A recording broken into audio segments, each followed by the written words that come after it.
At the time I'm recording this video, Australia has an upcoming federal election, a time in which all Australian citizens over the age of 18 who aren't serving a prison sentence of more than 3 years will come together and select the next government. And yes, that's all Australian citizens over the age of 18. We have compulsory voting here in Australia. For those of you who are Australian citizens, I'm hoping that this video proves as a bit of a clarifier as to how our electoral system works. And for those of you who are not Australian citizens, which is most of my audience, I am going to give you a bit of a crash course into how government is selected in Australia and a little bit about how it works. And whilst this is a video about government, it's not really a video about politics. I'm not going to be getting into any of my views or opinions about the actual people involved. I'm just going to be sharing how it works. But I will share one opinion here. Australia has one of the best electoral systems in the world. Let me explain why.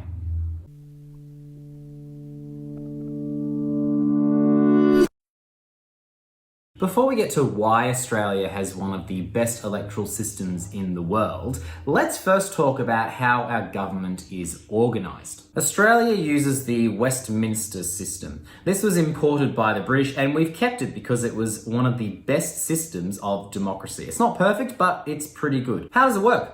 Well, it might surprise you to learn that Australia doesn't directly vote for its Prime Minister, the leader of the country. Let me explain. Let's start with the people. The country is split up into 151 electorates. These can vary quite wildly in geographical size, the largest being Durack in Western Australia, which covers over 1.6 million square kilometres, and the smallest being Grainler in the inner suburbs of Sydney at only 32 square kilometres. These diagrams aren't to scale. You wouldn't see Grainler when compared to Durack in any meaningful way at the resolution I can give you. But due to population density, Grainler actually has more voters than Durack. The boundaries of the electorates are refined every few years in line with the number of enrolled voters. To maintain equity, electorates cannot stray 10% more or less in population compared to the state or territory average for its electorates. Within each electorate, voters vote for who they want to represent them. This is someone who is local to the area, not the Prime Minister, unless the leader of a major party is in your electorate, that is. So in my electorate of Casey, I'll have different candidates on my ballot form than in my neighbouring electorate, Deakin. The person who the electorate selects is their Member of Parliament, their representative. There are 151 electorates, so 151 people will be elected to make Parliament. Then the members of Parliament choose who, out of them, they want to be the Prime Minister. And the Prime Minister is the leader of the government. The way in which this system is set up, it naturally evolves over time to have parties, and the leader of the party who wins the majority of seats will be the Prime Minister. The leader of the party who doesn't have the majority will be the leader of the opposition. Independent representatives who don't belong to any parties may choose to align themselves with either of the parties if a majority hasn't been achieved. So citizens vote for a local member, and those members make up the parliament. The members of parliament then select who they want as Prime Minister, and due to the system, the party with the majority of representatives, their leader, will become Prime Minister. And you might think that that person is the head of state. That is not the case. The monarch of the Commonwealth, and at the time of recording, that's Queen Elizabeth II, is the head of state. But the monarch can't be in all of the nations of the Commonwealth, so they select a person to act on their behalf, the Governor-General. Much like the monarch in their own country, their role these days is largely ceremonial. However, the Governor-General can use their power if they feel like they need to. In 1975, the Governor-General, Sir John Kerr, dismissed Prime Minister at the time, Gough Whitlam, and instated the leader of the opposition, Malcolm Fraser, as the caretaker Prime Minister, in an event which is now known as the dismissal and the greatest constitutional crisis Australia has ever faced. And you might be thinking, someone who's not elected by the people having the power to switch the government around to put the opposition in power, well, that doesn't sound very democratic. And you'd be right. So citizens in a particular geographical location will vote and decide on their representative, who will become their Member of Parliament. The party who has the most members of Parliament, has the most seats in the Parliament, become the government. The party that has less seats becomes the opposition, the party that is in government decides on the Prime Minister out of one of their members, and all of this happens under the crown, under the monarchy. That's for the House of Representatives anyway, or the lower house. In Parliament House, there are actually two houses. There's the lower house and the upper house. The lower house, or the House of Representatives, and then the upper house, or the Senate. Instead of having electorates select one person to represent them, whole states vote for 12 people to represent them, and territories vote for 2 people to represent them, for a total of 76 people. The House of Representatives, the lower house, is the legislative assembly, and they're responsible for running the country essentially, and also for writing up bills and legislation. The upper house, or the legislative council, the Senate,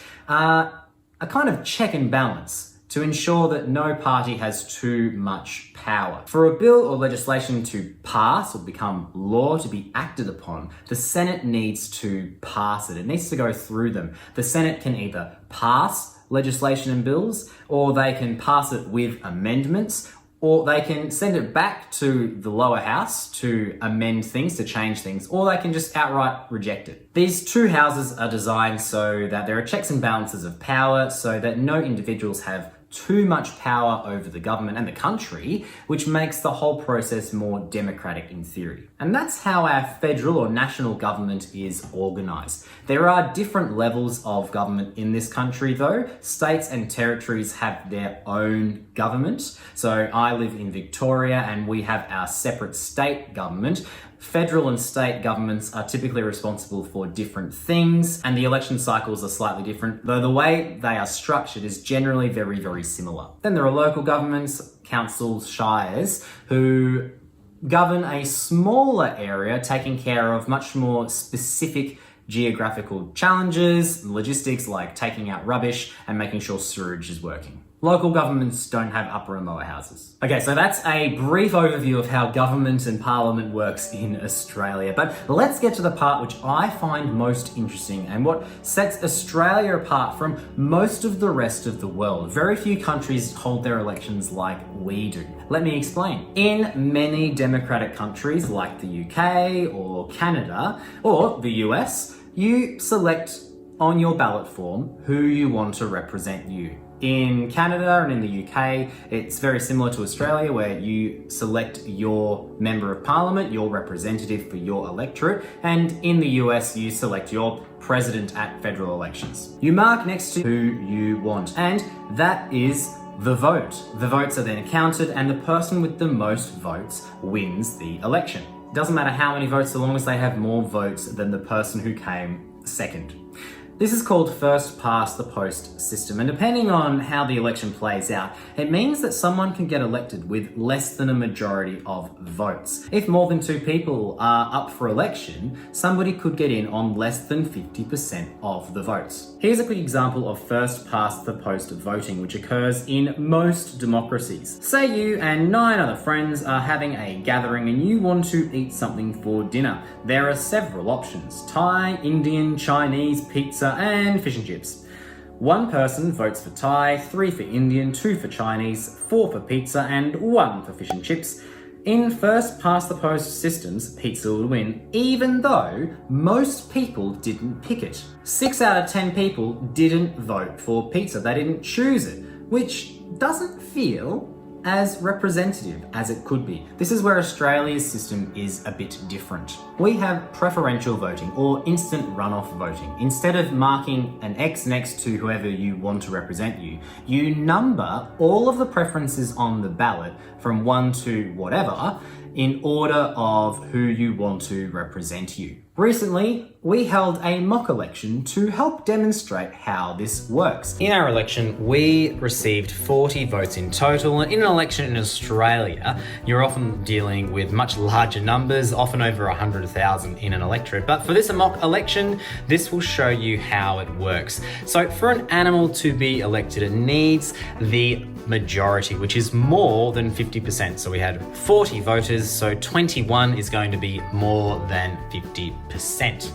So let's find out how this works. So everybody filled in their preferences. This is a sample, as you can see, totally anonymous. I can't tell from this bit of paper who voted.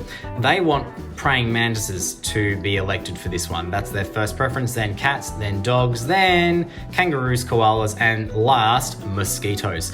Let's distribute the votes and see if we get a majority. So I'm just going to put them in piles based on their first preference, and I'm going to do some tallying just to track how many they've got.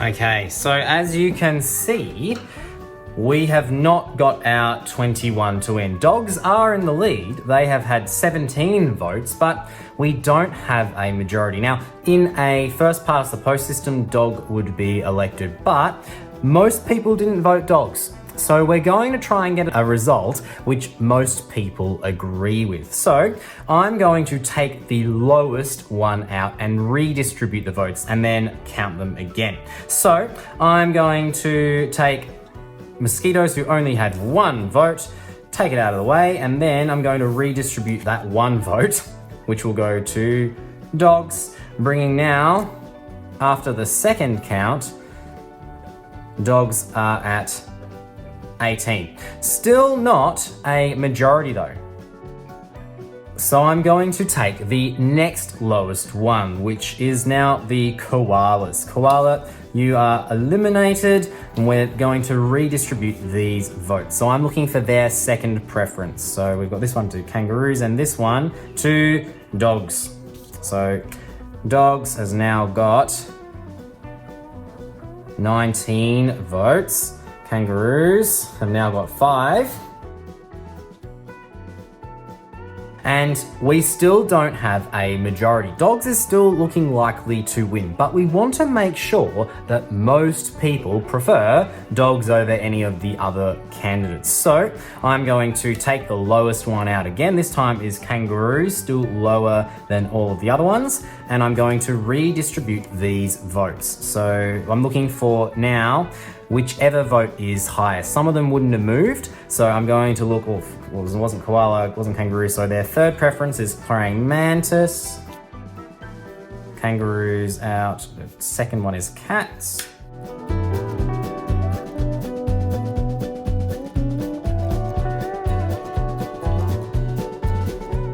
So after our fourth count, dogs are still in the lead with 19, followed by cats with 11, and then praying mantises with 9. We still haven't hit our majority though. So we're going to keep counting. We're going to have a fifth count. So I'm going to take away the lowest one, which in this case is praying mantises, and I'm going to redistribute these votes. And this time we're going to get a majority.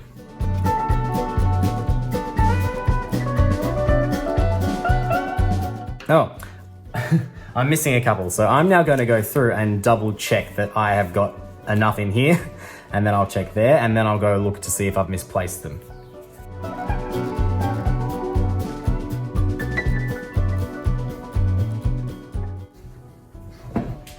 I found it was on the floor. Okay, so that will bring dogs total, because this is a first preference to dog, up to 21. Which means that after the final count, or the fifth count, cats had 19 and dogs had 21, which is the majority. Now, in reality, elections generally won't be decided by one vote or two votes like they were here, but they can be. And preferential allows us to see which is the clear favourite.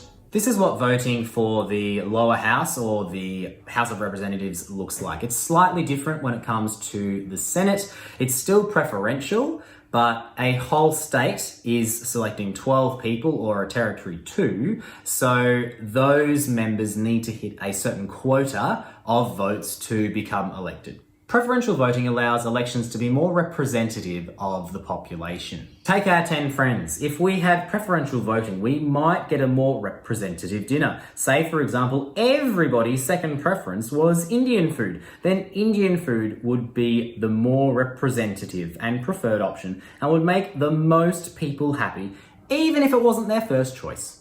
Due to the Westminster system of parliament and preferential voting, Australia has one of the most representative democracies in the world. And I hope that this video gave you a better understanding of how it works, or a good introduction to how we do elections here in Australia. If you are an Australian citizen and you're coming to election, remember to think carefully about how you are going to vote. No vote is wasted in Australia due to preferential voting. Before you rock up to the polls, find out who your candidates are, look into their policies that they are proposing, and vote according to who you think is the best choice. And be careful about the propaganda advertisements that are around at the moment, because people will do all sorts of strange things to try and get you to vote for them. I recommend you look into the policies of the candidates who are going for election and vote according to your values, your beliefs. And remember, it's okay to change your mind. You don't have to vote according to how you voted for the last election. You don't have to vote how your family votes, and in fact, because it's anonymous, nobody will know anyway. So vote how you think is best for the country. And remember that your vote is valued and no vote is wasted. If you participated in our recent mock election, thank you very much. Without it, we couldn't have done our little demonstration earlier. Make sure you're keeping an eye on this channel in the future, because I might ask for some more audience participation at different points in time. That's all from me for today. Thank you for watching this video. Take care, stay curious, ask lots of questions, and I'll see you next time.